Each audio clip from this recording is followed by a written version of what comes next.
திருமறை நேரம் Bible Hour presented by the National Bible College. கிறிஸ்துவின் சபையார் உங்களை வாழ்த்துகிறார்கள். Welcome to Satellite Bible Classes.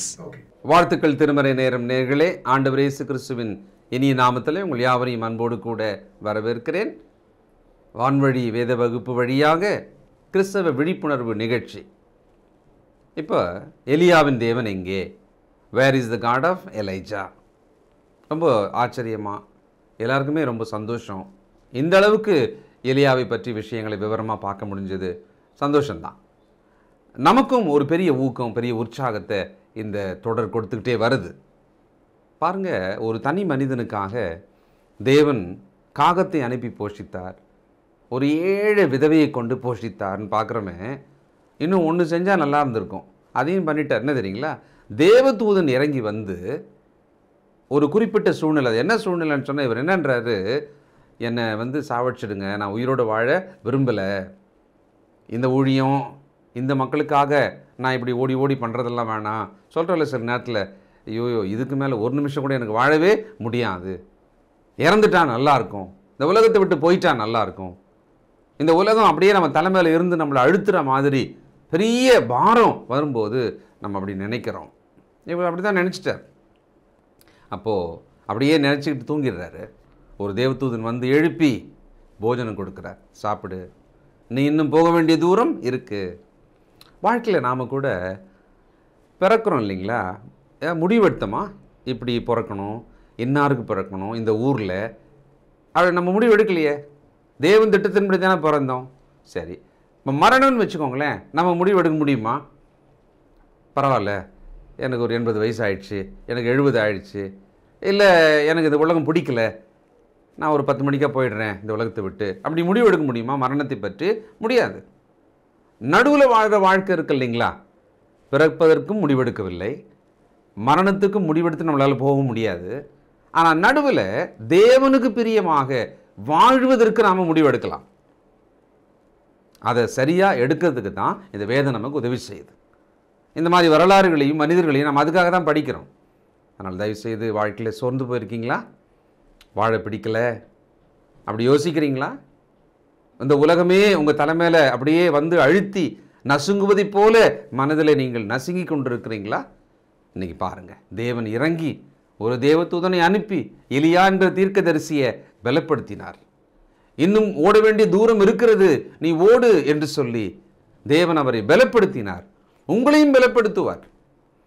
அப்போ சொன்னாங்க, பவுல் விண்ணப்பம் பண்ணப்ப அவருக்கு என்ன பதில் வந்ததுங்களா? என் கிருபை உனக்கு போதும், பலவீனத்தில் என் பெறன் பூரணமாய் விளங்கும். இவ்வளவுதான் பதில் நம்மளுக்கு. ஒரு புதிய உற்சாகத்தோட சோர்ந்து போயிருக்கிற சகோதரி சகோதரியே, இன்னும் நீங்கள் ஓட வேண்டிய தூரம் இருக்கிறது என்று சொல்லி எழுந்து ஓடுங்கள், விசுவாசியுங்கள். பெரிய காரியங்களை, இதுவரைக்கும் நீங்கள் காணாத அதிசயமான பெரிய காரியங்களை உங்கள் வாழ்க்கையில் காண்பீர்கள். செய்திக்கு போகலாங்களா? இந்த நாளில் நம்முடைய செய்தியாளர் தேசிய வேதாகம கல்லூரியினுடைய கல்வித்துறை தலைவர் டாக்டர் பீட்டர் சாலமன் ஐயா அவர்கள்.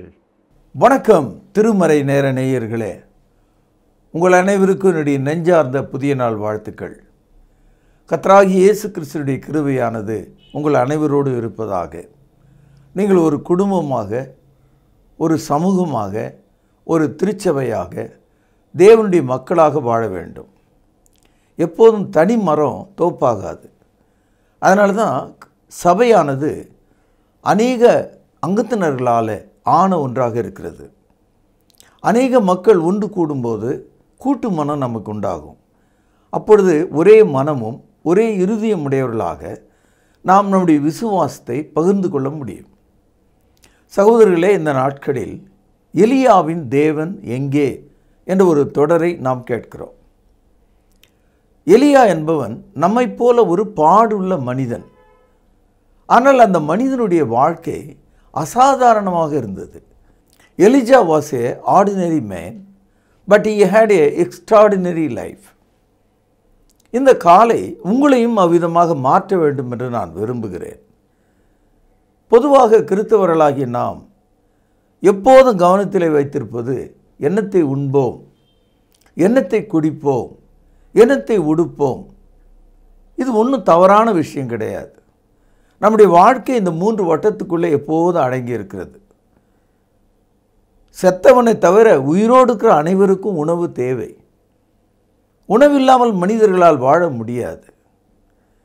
ஆனால் தேவனுடைய மக்களாக நாம் இருக்கும்போது நம்முடைய பசியை ஆற்றும் வல்லமையை அவர் தந்து விடுவார். எலியாவை காகங்களை கொண்டு போஷித்தார், விதவையை கொண்டு போஷித்தார். இன்றைக்கு நாம் பார்க்கிற ஒரு செய்தி, பரலோகத்தில் தேவனுக்கு வேலை செய்கிற தேவ தூதர்களை கொண்டு போஷிக்கிறார். ஆச்சரியமா இருக்கு. 1 ராஜாக்கள் 19வது அதிகாரம் 4வது வசனம். அவன் வனாந்திரத்திலே ஒரு நாள் பிரயாணம் போய் ஒரு சூரைச் செடியின் கீழ் உட்கார்ந்து தான் சாக வேண்டும் என்று கோரி, போதும் கர்த்தாவே, என் ஆத்துமாவை எடுத்துக்கொள்ளும், நான் என் பிதாக்களை பார்க்கிலும் நல்லவன் அல்ல என்று சொல்லி ஒரு சூரை செடியின் கீழே படுத்துக்கொண்டு நித்திரை பண்ணினான். காரணம் என்னன்னா, இஸ்ரவேல் ஜனங்களுக்கு வைராக்கியமான வார்த்தைகளையும் அற்புதங்களையும் பேசி செய்து வந்த எலியாவை இஸ்ரவேல் தேசத்து மக்கள் பலட்சியம் பண்ணினார்கள், பரிகசித்தார்கள், செவி கொடுக்கவில்லை. அவனுக்கு மிக வேதனையாக அது போய்விட்டது.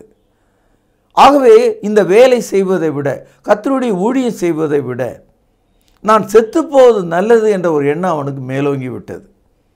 இன்றைக்கும் கூட உத்தம ஊழியக்காரர்கள் ஏதோ ஒரு சூழ்நிலையில், போதும் ஆண்டவரே என்னை எடுத்துக்கொள்ளும் என்று கேட்கிற ஒரு நிலையில் தான் இன்றைய உலகமும் இருக்கிறது.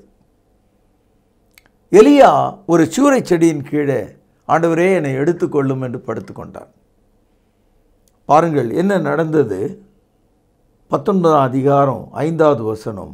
அப்பொழுது ஒரு தூதன் அவனை தட்டி எழுப்பி, எழுந்திருந்து போஜனம் பண்ணு என்றான். அவன் விழித்து பார்க்கிற போது, இதோ தழலில் சுடப்பட்ட அடையும், தழல் என்றால் நெருப்பு என்று பொருள், அடை என்றால் அப்பம் என்று பொருள், ஒரு பாத்திரத்திலே தண்ணீரும், தண்ணீரை 2 கையில் சேர்த்து கூட குடிக்கலாம்.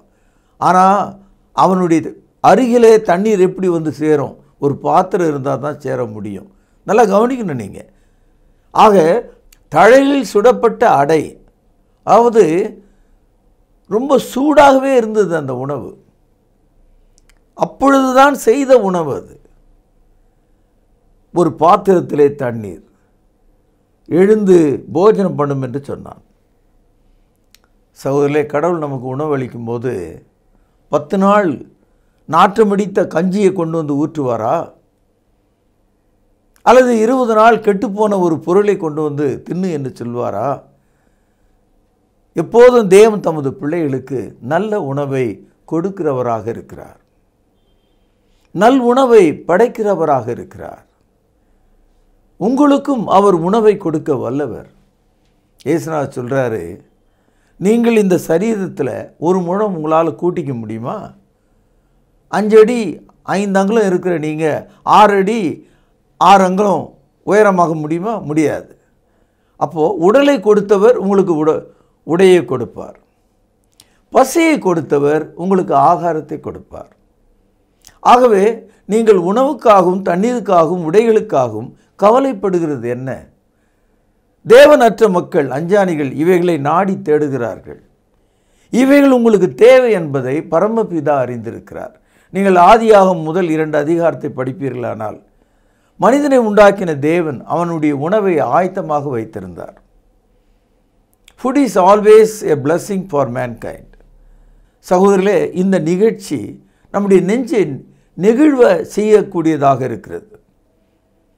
தூங்கிக் கொண்டிருக்கிற ஒரு மனிதனுடைய தலைமாட்டில் சூடான அடையையும் குளிர்ந்த தண்ணீரையும் அவர் கொண்டு வந்து வைத்தார் என்று பார்க்கிறோம். சகோதரர்களே, தேவ தூதர்களை பற்றி சில செய்தி நான் உங்களுக்கு சொல்ல வேண்டும். முதலாவது, தேவ தூதர்கள் யார் என்பதை விவரமாக நீங்கள் தெரிந்து கொள்ள விரும்பினால் எபிரேயர் 1ஆம் அதிகாரத்தில் நீங்கள் சிலவற்றை பார்க்கலாம். 4வது வசனம் பாருங்கள். தேவ தூதரை பார்க்கிலும் இயேசு விசேஷமானவர். 5வது வசனத்தில் தேவன் எந்த ஒரு தேவ தூதனையும் தனது வலது பக்கத்தில் உட்காரு என்று சொன்னதில்லை. 6வது வசனத்தில் தேவ தூதர்கள் தேவனை தொழுது கொள்ள வேண்டும் என்று எதிர்பார்க்கப்படுகிறார்கள். 7ஆம் வசனத்தில் தேவ தூதர்கள் காற்றுகளாகவும் ஊழியக்காரராகவும் அக்னி ஜுவாலிகளாகவும் தேவன் செய்கிறார் என்று படிக்கிறோம். 12வது வசனத்தில் எப்போதும் தேவ தூதர்கள் தேவனுடைய கட்டளையை நிறைவேற்ற வேண்டியவர்களாய் இருக்கிறார்கள் என்று பார்க்கிறோம். எபிரேயர் 1ஆம் அதிகாரம் 14வது வசனத்தில் தேவ தூதர்கள் பணிவிடைகளின் ஆவிகள் என்று அழைக்கப்பட்டிருக்கிறார்கள். 2ஆம் அதிகாரம் 2ஆம் வசனத்தில் தேவ தூதர்கள் தேவனுடைய வசனத்தை கேட்கிறவர்களாக இருக்கிறார்கள் என்று நாம் படிக்கிறோம். எபிரேயர் 2ஆம் அதிகாரம் 5வது வசனத்தில் இனி வரப்போகிற பரலோக ராஜ்யத்தை தேவன் தூதருக்கு கீழ்ப்படுத்தவில்லை என்று நாம் படிக்கிறோம். எபிரேயர் 2ஆம் அதிகாரம் 7வது வசனத்தில் எந்த ஒரு தேவ தூதனுக்கும் மகிமையும் கனமும் ஆகிய கிரீடம் சூட்டப்படவில்லை என்று நாம் படிக்கிறோம். எபிரேயர் 2ஆம் அதிகாரம் 16வது வசனத்தில் பாவம் செய்த தேவ தூதர்களுக்கு மறுபரிசீலனையாக மறுவாழ்வாக அவர்களுக்கு உதவியை தேவன் செய்யவில்லை. God never helped the angels who committed sin. இந்த தகவலை எல்லாம் கூட்டி படிக்கும்போது தேவ தூதர்கள் என்பவர்கள் யார் என்ற ஒரு தகவலை நீங்கள் தெரிந்து கொள்ள முடியும். கிறிஸ்தவத்தில் மார்க்கம் இருக்குது, மதம் இருக்குது. மதத்தில் கத்தோலிக்கன்னு ஒன்று இருக்குது. இந்த கத்தோலிக்கர்கள் மத்தியில் தேவ தூதர்களை வணங்குவது தொழுது கொள்வது உபதேசமாக இருக்கிறது. அவர்கள் காபிரியேல் தூதனை வணங்குவதை நாம் பார்க்கிறோம். செத்துப்போன பரிசுத்தவான்கள் என்று அவர்கள் சொல்கிறவர்கள் செயின்ட்ஹுட் கொடுத்து அவர்களிடத்தில் பிரார்த்திப்பதை நாம் கவனிக்கிறோம். ஆனால் தேவ தூதர்களை எந்த ஒரு சூழ்நிலையிலும் மனிதர்கள் பணிந்து கொள்ள தொழுது கொள்ள கூடாது. இதை குறித்த கருத்து ஏராளமாக புதிய ஏற்பாட்டில் இருக்குது. இருந்தாலும் ஒரு உதாரணத்தை நான் உங்களுக்கு சொல்கிறேன். வெளிப்படுத்தல் 22ஆம் அதிகாரம் 8-9 வசனங்களை பாருங்கள். யோவானாகிய நானே இவைகளை கண்டும் கேட்டும் இருந்தேன். நான் கேட்டு கண்டபோது இவைகளை எனக்கு காண்பித்த தூதனை வணங்கும்படி அவன் பாதத்திலே விழுந்தேன். 9ஆம் வசனம் பாருங்கள். அதற்கு அவன், நீ இப்படி செய்யாதபடிக்கு பார், உன்னோடும் உன் சகோதரரோடும் தீர்க்கதரிசிகளோடும் இந்த புஸ்தகத்தின் வசனங்களை கைக்கொள்ளுவர்களோடும் கூட நானும் ஒரு ஊழியக்காரன், தேவனை தொழுது கொள். தேவனை நாம் தொழுது கொள்ள வேண்டும், தேவ தூதர்களை அல்ல. எந்த ஒரு சூழ்நிலையிலும் we cannot worship angels. புரியுதுங்களா உங்களுக்கு? ஆகவே இந்த சம்பவத்தில் அந்த மாபெரும் வெளிப்படுத்தலை தேவதூதன் யோவான் அப்போஸ்தலர் காண்பித்து கொண்டே இருந்தான். அதெல்லாம் கண்டு பிரமித்து போன அவன் தேவதூதனுடைய காலில் விழுந்து அவனை பணிந்து கொள்ள ஆரம்பித்தான். உடனே அவனை தூக்கி பிடித்து, நீ அப்படி செய்யாதபடிக்கு பார், நானும் உன்னை போல ஒரு ஊழியக்காரன் தான், தேவனை தொழுதுகொள் என்று சொன்னான். இதெல்லாம் கூட்டி கழித்து பார்த்தால் எந்த ஒரு சந்தர்ப்பத்திலும் தேவ தூதர்கள் நமக்கு தொழுகைக்குரியவர்கள் அல்ல. தேவ தூதர்கள் தேவனுடைய வேலை செய்யும்படியான ஊழியக்காரர்களாக, அக்னிகளாக, வல்லமைகளாக மாற்றப்படுகிறார்கள்.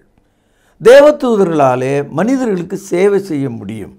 சங்கீதம் 34:7வது வசனம், கர்த்தருடைய தூதன் அவருக்கு பயந்தவர்களை சூழ பாளையம் இறங்கி அவர்களை விடுவிக்கிறார். இப்போ நீங்கள் தேவனுடைய மக்களாக இருந்தால் தேவனால் ஒரு தூதர்களை உங்களுக்காக அனுப்பி உங்களை சூழ்ந்து கொள்ள செய்வார். பைபிள் முழுக்க தேவ தூதர்களுடைய சேவையை நாம் பார்க்கலாம். மோசேக்கு அவர்கள் செய்த சேவையை நம்ம பார்க்கிறோம். அப்படி தானியேலுக்கு அவர்கள் செய்த சேவையை குறித்து நாம் படிக்கிறோம். மரியாளுக்கு நற்செய்தியை கொண்டு வந்ததை படிக்கிறோம். ஒரு உதாரணத்துக்கு தான் உங்களை சொல்கிறேன். பேதுரு அப்போஸ்தலர் சிறைச்சாலையில் இருந்தபோது அவனுக்கு வந்து சங்கிலிகளை அறுத்து விடுதலை செய்ததை நாம் பார்க்கிறோம். ஆகவே பைபிள் முழுக்க தேவ தூதர்களை பற்றிய குறிப்பு ஏராளமாக இருக்கிறது. கூடுதலாக ஒன்று நீங்கள் கவனிக்கணும். தேவதூதன் மனிதன் அல்ல. Angels are not man. மனிதனுக்கு தான் தேவன் தமது சாயலையும் தமது ரூபத்தையும் தமது ஆவையும் கொடுத்து அவனை மகிமையினாலும் கனத்தினாலும் முடிச்சூட்டி இருக்கிறார். தேவதூதர்களுக்கு அப்படி இல்லை. கடைசியாக ஒன்று நான் உங்களுக்கு சொல்லணும். தேவதூதர்கள் பாவம் செய்யக்கூடியவர்கள். ஆச்சரியமாக இருக்கு இல்லையா? நம்ம சாத்தான் படிக்கிறோம் இல்லையா பைபிளில்? அந்த சாத்தான் யார்? தேவனுக்கு விரோதமாக எழும்பின தூதர்கள் தான் சாத்தான் என்று அழைக்கப்படுகிறார்கள். வாசிப்போம். லூக்கா எழுதிய சுவிசேஷம் 10வது அதிகாரம் 18வது வசனம். அவர்களை அவர் நோக்கி, சாத்தான் மின்னலைப் போல வானத்திலிருந்து விழுகிறதை கண்டேன்.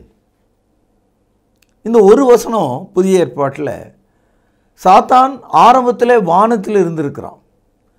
அப்பொழுது அவன் சாத்தானாக இல்லை, ஒரு தூதனாக இருந்திருக்கிறான். ஏசாயா 14ஆம் அதிகாரம் படிச்சிங்கன்னா அவனுக்கு மிகவும் கர்வமும் பெருமையும் ஏற்பட்டதுனால, அகந்தை ஏற்பட்டதுனால தேவன் அவனை அங்கிருந்து தள்ளினார். இப்பொழுது 2 பேதுரு 2ஆம் அதிகாரம் 4வது வசனம், புதிய ஏற்பாட்டில் 323வது பக்கம். பாவம் செய்த தூதர்களை தேவன் தப்ப விடாமல் அந்தகார சங்கிலிகளினாலே கட்டி நரகத்திலே தள்ளி நியாய தீர்ப்புக்கு வைக்கப்பட்டவர்களாக ஒப்பு கொடுத்து. ஏஞ்சல்ஸ் குட் சின். தேவ தூதர்களால் பாவம் செய்ய முடியும். பாவம் செய்த தூதர்களை சங்கிலிகளால் கட்டி அந்தகாரத்திலே நரகத்தில் தள்ளி வைக்கப்பட்டிருக்கிறார்களாம். இப்பொழுது தேவ தூதர்களை பற்றிய ஒரு பரிமாணத்தை, அவர்கள் யார் என்பதை நாம் தெரிந்து கொள்கிறோம். ஆனால் அந்த தேவ தூதர்களை கொண்டு தேவன் பூமி முழுவதையும் பராமரிக்கிறார், தமது வல்லமை வெளிப்படுத்துகிறார். வெளிப்படுத்தல் புத்தகத்தில் எத்தனையோ விஷயங்களை தேவ தூதர்கள் தேவனுடைய ஆணையின்படி கட்டளையின்படி நிறைவேற்றுவதை நாம் பார்க்கிறோம். இங்கே ஒரு சாதாரணமான மனிதன் சூரை செடியின் கீழே, போதும் கர்த்தாவே என் உயிரை எடுத்துக்கொள்ளும், நான் ஊழியனாக இருக்க விரும்பவில்லை, நான் தீர்க்கதரிசியாக இருக்க விரும்பவில்லை, இந்த மனிதர்கள் மனம் திரும்பவில்லை, அவர்கள் பெரும் பாவிகளாக இருக்கிறார்கள், இந்த ஊழியம் செய்வதை விட மரிப்பது மேல் என்பதைப் போல அவன் நினைக்கிறான். ஆனால் கர்த்தர் அவனை கைவிடவில்லை. தூதன் வந்து தழலில் சுடப்பட்ட அடையையும் ஒரு பாத்திரத்திலே தண்ணீரையும் வைத்தது மட்டுமல்ல, அவனை எழுப்பி சாப்பிடு என்று சொன்னார். இந்த தேவன் எலியாவின் தேவன். இந்த காலையில் பசியோடு குறைவோடு ஆகாரம் இல்லாதனால, கடன் வாங்கி அதிகமாக முழுகினதுனால வேதனையோடு இருக்கிற தாயை தகப்பனே சொல்லுவாங்க, வீட்டில் என்னுடைய அடுப்பில் பூனை படுத்திருக்கிறது. ஏன்னா பூனை எப்போவுமே அடுப்பு மேலே இருக்கிற சட்டி இருக்கிற பொருளை திருடுவதுக்காக வரும்.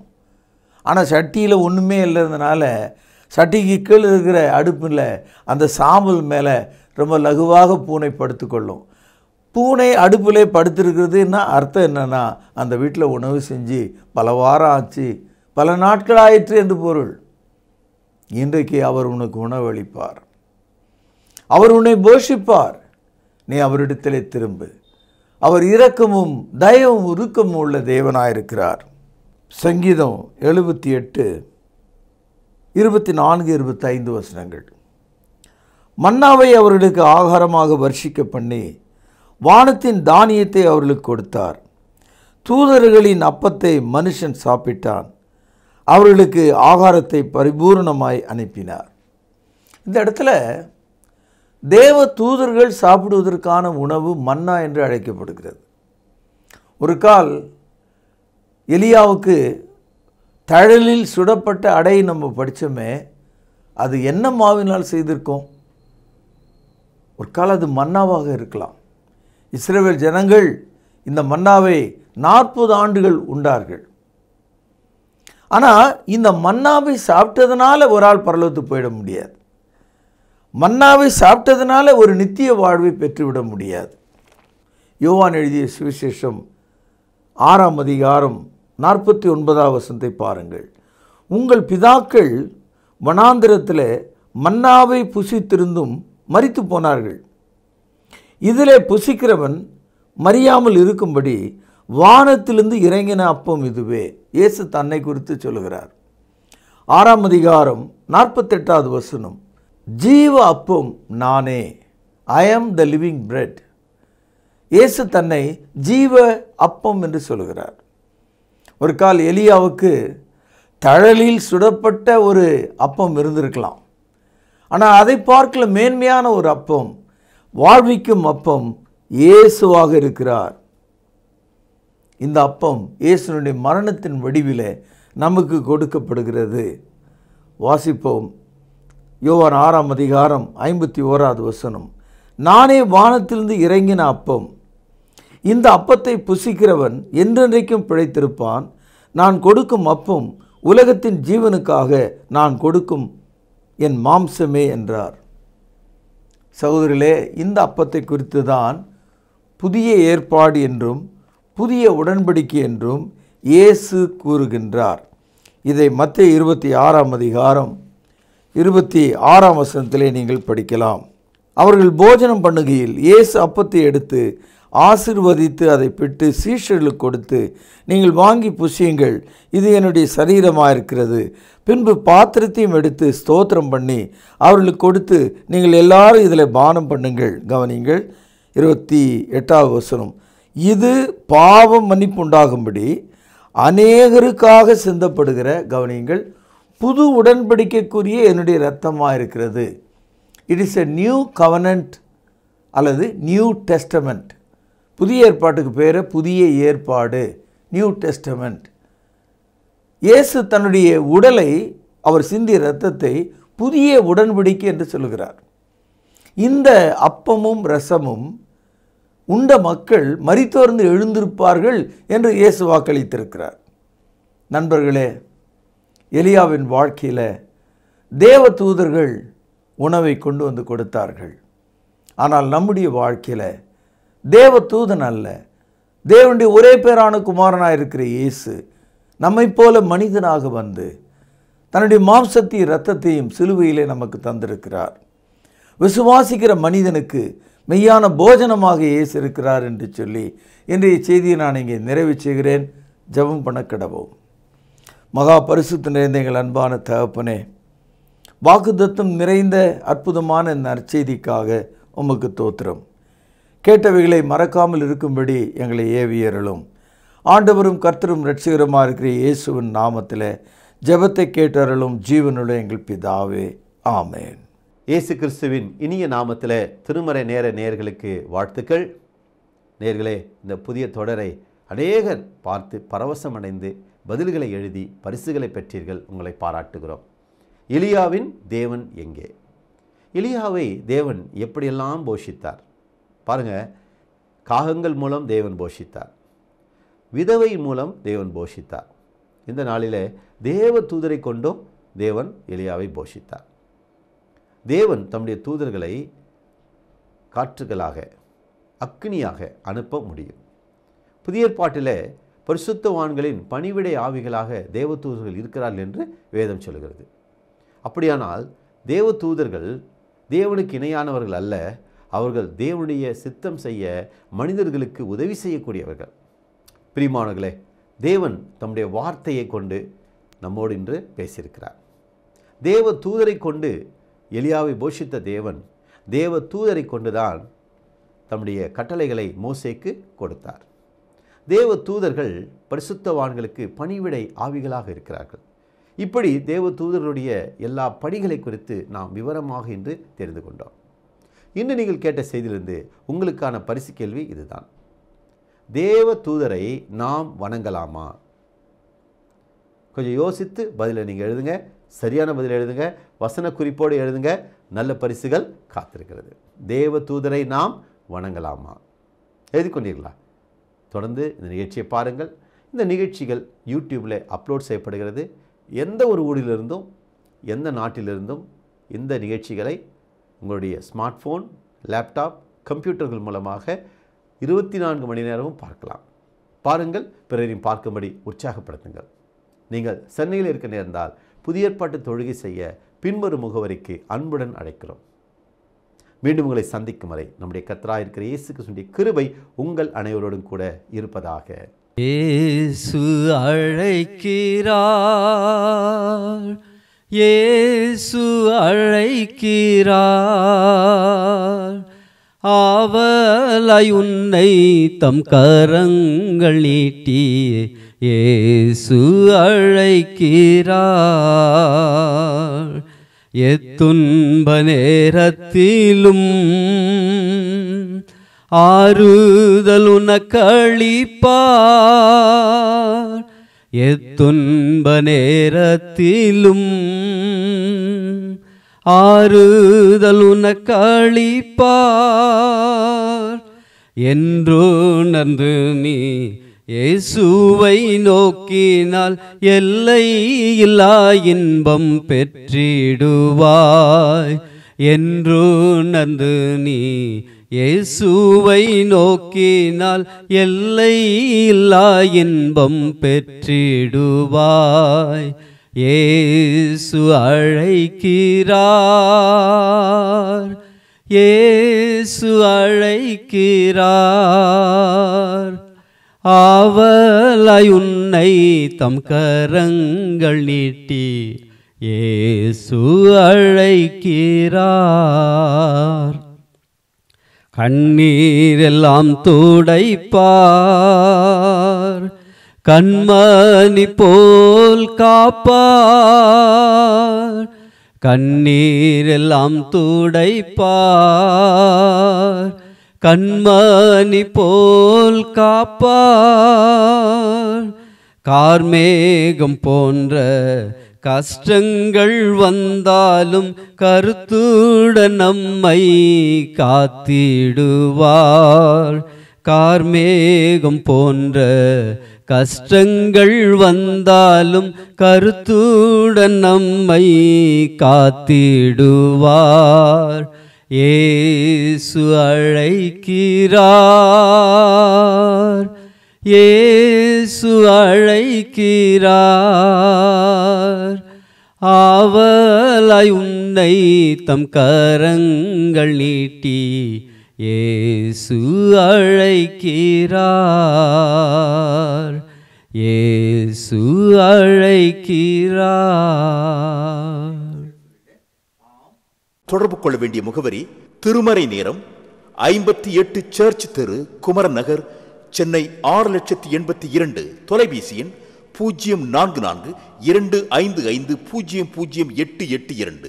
செல்போன் 9385500882.